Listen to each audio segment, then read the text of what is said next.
The 18th of August 1966. Nui that, Fawok Tui Province, Private Robert Rob McKenna, 5th Battalion, Royal Australian Regiment, sits on an ammo box outside the press centre, boots off, socks damp, trying to air out feet that never quite dry in that red Vietnamese dust.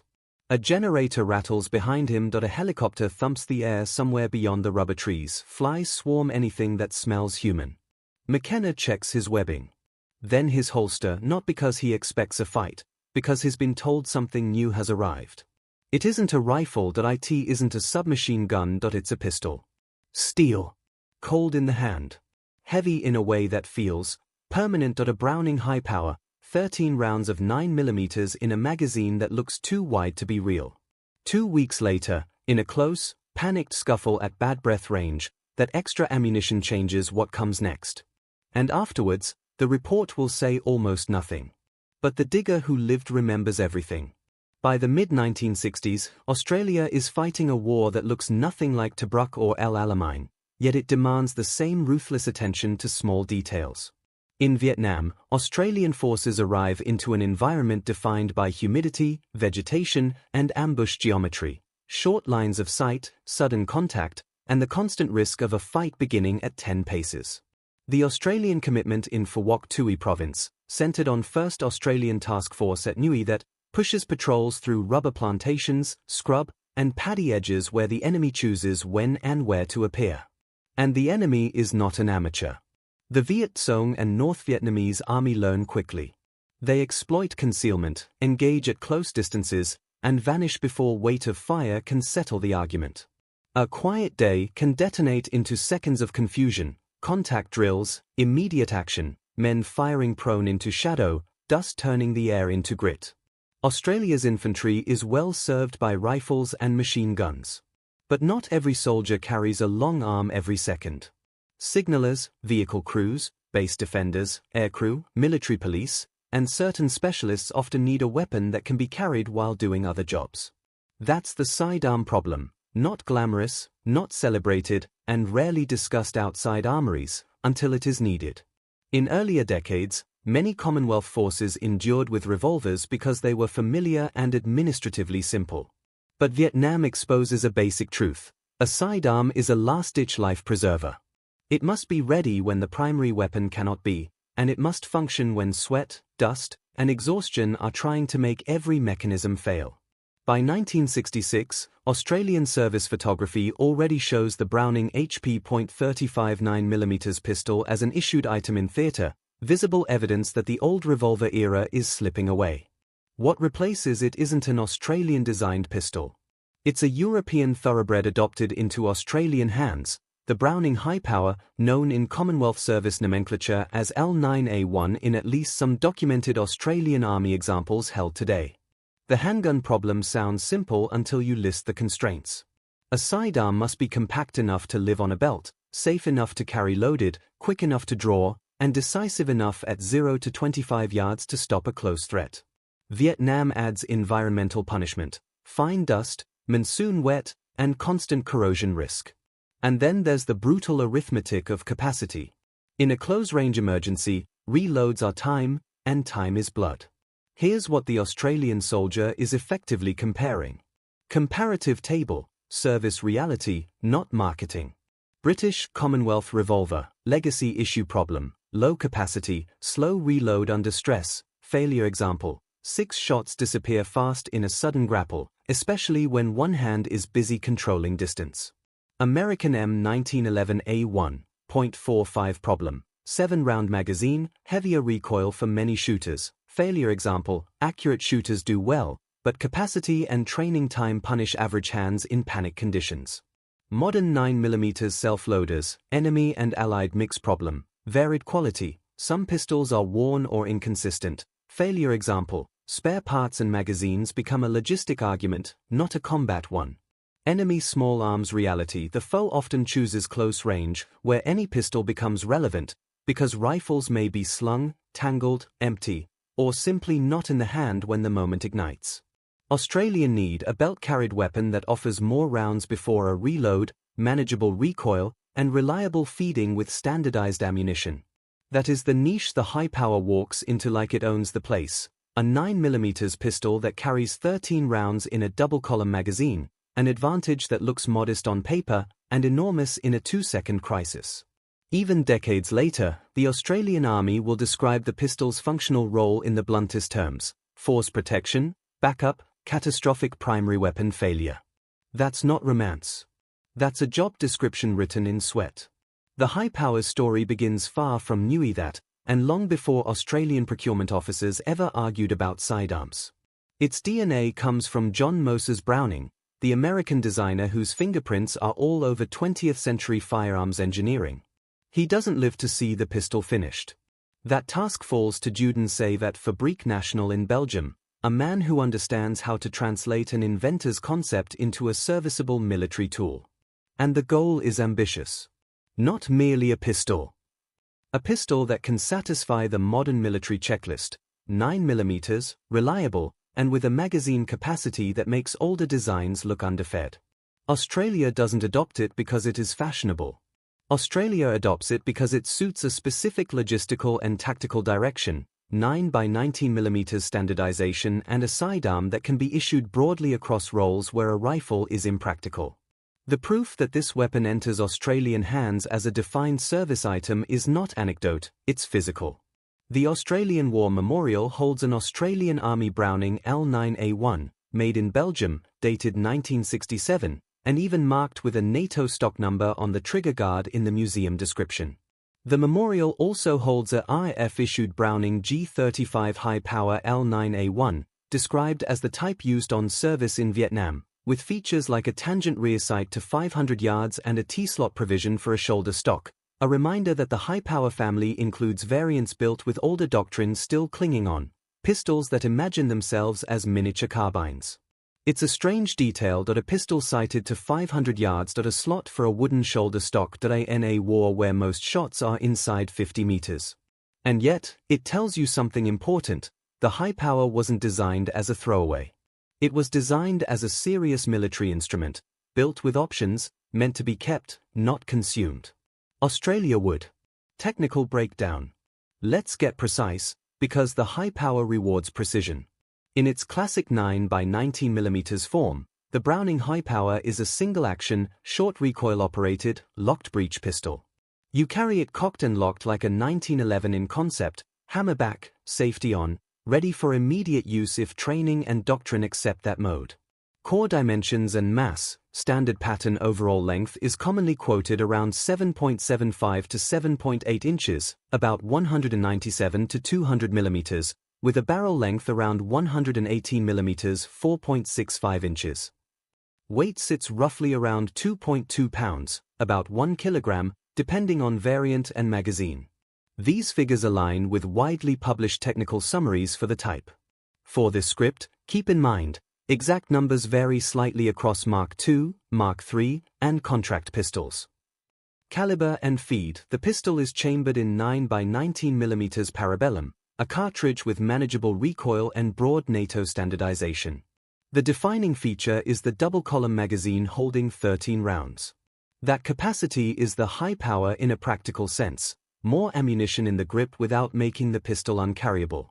Rate of fire: semi-automatic, so the true rate of fire is shooter-limited, but the mechanical cycle is fast enough that the limiting factor is sight recovery and trigger control, not mechanism speed. Effective range: realistic pistol combat effectiveness sits inside 25 to 50 meters for trained shooters. Some high-power variants, however, were fitted with tangent sights out to 500 yards, not because 500-yard pistol shooting is normal, but because early 20th century doctrine sometimes treated stocked pistols as quasi-carbines. The AWM's F example explicitly notes that ramp rear sight up to 500 yards and the T-slot for a shoulder stock. Mechanical sequence: step by step. Ignition: trigger press releases the sear, the hammer falls, the firing pin strikes the primer. Locking and recoil: barrel and slide recoil together briefly, locked by the barrel's locking surfaces. Unlocking: the barrel cams downward, unlocking from the slide. Think of it like two metal blocks running together, then a ramp gently drops one block so the other can continue rearward. Extraction and ejection: the extractor claws the case from the chamber, a fixed ejector kicks it out as the slide travels back. Feeding. The recoil spring drives the slide forward. A fresh cartridge rises under magazine spring pressure. The slide strips it and chambers it. Relocking. The barrel cams back up into lock with the slide. The pistol is ready again. It's simple in concept, but it's robust in execution. Why 13 rounds mattered technically. A double-column magazine requires careful geometry. Feed lip shape, follower angle, spring strength. Get any of it wrong and the gun becomes moody. The high power's reputation comes from getting those tolerances right in a serviceable way, at scale. Materials and build philosophy. The classic service high power is an all-steel pistol. That weight helps with recoil control and durability, but it makes the pistol heavier than later polymer-framed competitors. The Australian Army Journal article, written much later, explicitly calls out that all-steel construction contributes to weight and cost disadvantages compared to modern polymer pistols. Australian service identifiers. The AWM's Australian Army example is described as stamped with Fabrique national markings, dated 1967, and even notes the presence of a NATO number and a broad arrow mark on the trigger guard in the museum description, evidence of formalized military inventory life. Variants seen in Australian contexts. L9A1 labeled pistols, as per AWM collection entries, including examples used in Vietnam-era service documentation and display collections. G35 high power pattern with tangent sight and stock slot noted in the RAF-associated museum entry. Later Australian usage is commonly associated with the self-loading pistol 9mm Mk3, an ADF designation for the in-service high-power variant discussed in Australian professional military literature. And there's a quiet irony here. Australia builds famous rifles and submachine guns, but when it comes to the pistol, this most intimate piece of kit, the nation adopts a Belgian design and makes it Australian through service, sweat, and institutional habit. That's how militaries really work. Now, if you're finding this interesting, consider subscribing. We're building something here for people who actually care about the details. It takes a second, costs nothing, and helps the channel grow. The high power's combat value in Australian hands is best understood in the places where pistols actually matter: bases, vehicles, flight lines, prisoner handling, patrol admin, and those ugly, sudden collisions where a rifle is not immediately available. Vietnam gives us the clearest visual timestamp. The Australian War Memorial holds a color photograph captioned plainly, 1966. An Australian Army issue Browning HP.35 9mm pistol. That's not a forum claim. That's institutional cataloging of a service object in a defined year of the war. And the memorial's object record for an Australian Army Browning L9A1, made in Belgium, dated 1967, ties the weapon directly to the Vietnam conflict in the museum's metadata. So what did it do that mattered? Vignette 1. Base perimeter logic. At New that and other Australian positions, a large percentage of defensive tasks aren't performed with bayonets fixed and rifles raised. They are performed by tired men moving stores, checking vehicles, or walking between bunkers with hands full. A pistol is what you can carry while doing those jobs. It is what stays with you when the rifle is leaning against sandbags. In a base defense scenario, the high power's advantage is not mystical stopping power. It's immediacy. A sidearm lives on the body. It draws faster than you can snatch a rifle from a corner. The later Australian Army professional analysis makes this point in stark timing terms. With appropriate holsters, handguns can be brought into action faster than reloading long arms, seconds that become decisive in surprise contact. Vignette 2, Air Force and the pistol that thought it was a carbine. The RAF-associated AWM high-power entry describes a pistol with a tangent rear sight up to 500 yards and a stock slot. That detail matters because aircrew and base security often inherit weapons based on institutional history rather than perfect doctrinal fit. Why does that matter in Vietnam? Because airfields and aviation facilities are targets. Flight lines are vulnerable. If you're a technician, a guard, or aircrew in transition, you may need a weapon you can wear without interfering with harnesses, tools, or cockpit space. A pistol with the option, however theoretical, of a stocked configuration is a relic of older thinking, but it tells you the pistol family was taken seriously by procurement chains. And it reinforces a truth: the high power was not just a pistol. It was a military system with an ecosystem. Vignette 3, the 13-round advantage when things go wrong. The most concrete combat advantage of the high power is also the least glamorous: more cartridges before the gun runs dry. In close-range emergencies, inside huts, around vehicles, in the confusion of a sudden grab, accuracy degrades. That's not cowardice. That's physiology. Hands shake. Vision tunnels. People miss. And when misses happen, capacity becomes mercy. That later Australian Army Journal evaluation criticizes the high power's 13-round capacity compared to modern 17-round pistols, fair in 2015 terms, but the same article also reinforces why the pistol exists at all: catastrophic primary weapon failure, force protection, and those moments where a handgun can be drawn faster than the rifle can be put back into play. In the 1960s, 13 rounds in a reliable double-column magazine is not behind the curve. It is the curve. Reliability and field realities. We should be careful here. Pistols don't dominate casualty figures the way rifles and machine guns do. The high power is rarely the weapon credited in official after-action reports because pistols are used in moments that are messy, brief, and often swallowed by larger events. But institutional survival is a form of evidence. A pistol that is hated gets replaced quickly when budgets allow it. A pistol that is tolerated lingers. A pistol that is trusted becomes invisible, because nobody writes reports about the gun that did what it was supposed to do. The ADF keeps variants of the high power for decades, to the point where modern Australian professional writing is arguing not whether the pistol is good, but whether it is ethically acceptable to keep issuing an older design when newer options offer rails, lights, greater capacity, and lighter weight. That is an argument only made about a weapon that has already done an enormous amount of work. Limitations, because every weapon has them. The high power's limitations in Australian service are not the ones you see in recruiting posters. They are practical. It's steel, so it weighs more than later polymer pistols. It lacks an underbarrel accessory rail, making modern lights and lasers difficult without modification. It is single action, meaning doctrine and training must address safe carry and consistent manipulation under stress. Those are not fatal flaws, but they are real. And in the 21st century, they become the reasons a new sidearm program finally arrives. A pistol rarely changes strategy the way a fighter aircraft or a ship does. But it can change the texture of tactics, how confident soldiers feel doing their jobs, how units equip specialists, and how doctrine treats last resort weapons. In Australian service, the high power's strategic impact is best described as standardization and persistence. First, it helps normalize 9x19mm as a common sidearm cartridge across roles, simplifying supply chains and training pipelines. In a force that already juggles rifles, machine guns, and specialist weapons, having a consistent pistol round matters more than enthusiasts like to admit.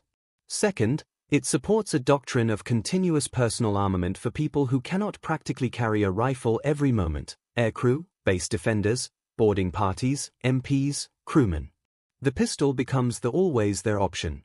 Third, by surviving into the era where Australian military journals are measuring draw times and talking about the handgun as a legitimate force protection tool, rather than an officer's badge, the high power helps shift institutional culture. The Army Journal article explicitly frames the pistol as potentially decisive when rifles suffer stoppages, and even cites internal data about seconds saved. That's doctrine and training language, not collector talk. In short, the Browning doesn't win Vietnam, but it shapes how Australians think about the handgun as a tool, not a symbol. Production and service life. Unlike the Owen gun or the Lithgow-built rifle lines, the Australian high-power story is heavily tied to imported manufacture and contract supply. The AWM's Australian Army example is clearly recorded as made in Belgium and dated 1967, confirming FN origin pistols in Australian holdings. The RAF example is likewise listed as made in Belgium, dated circa 1960, and tied to Vietnam service usage in the museum summary. Over time, the pistol becomes embedded enough that it is discussed as the current handgun in Australian professional military writing as late as the 2010s, under the designation self-loading pistol 9mm Mk3. That alone tells you service life is measured in decades. Then the end arrives the way it usually does, not with a dramatic condemnation, but with a procurement decision that reflects modern requirements: rails, lights, optics readiness, modularity, and contemporary training doctrine. In September 2022, Australia's Department of Defence publicly announces the selection of SIG Sauer P320X Carry Pro as the platform for a sidearm weapon system, explicitly stating it will replace the Browning Mk3 pistol. That is the official punctuation mark. A service life long enough that multiple generations of diggers treat the Browning as the default pistol, until suddenly it isn't. Surviving examples are not rare abstractions either. They sit in national collections with accession numbers and catalogue descriptions, part of the material record of Australian service in Vietnam. The Browning High Power's legacy in Australian service is not it was perfect. Its legacy is that it was good enough for long enough to become institutional furniture. It influences Australia in three ways. First, expectations. Once troops and organisations accept a 13-round, reliable 9mm as normal, going back to low-capacity revolvers or single-stack pistols feels like regression. Second, training culture. The pistol becomes a serious tool, not a ceremonial accessory, an argument reinforced by later Australian professional writing that treats the handgun as a force protection necessity with measurable performance implications. Third, the procurement lesson. Australia's eventual replacement decision is not a rejection of the high power's history. It is an acceptance that the battlefield has shifted: low-light engagements, accessories, identification requirements, and modular systems. And yet, the high power remains a benchmark, because any replacement must answer a simple question: when everything else goes wrong, will it still work? That's what the Browning represented to the digger. Not glamour. Not novelty. A fallback that didn't argue. 7 3/4 inches of steel in 9mm chamber. A magazine that stacks 13 chances in your grip. This was the sidearm that sat quietly on Australian belts through heat, dust, and long deployments. This was the pistol that offered a last resort, a fast draw, a simple answer when rifles weren't in the hand. This was the weapon that made specialists, aircrew, guards, crewmen, feel armed even while doing everything else. Others had their revolvers. Others had their .45s. Australia had the high power. And back in August 1966 it knew that, when a digger's fingers found cold steel in a holster, the ordinary moment became the one that mattered.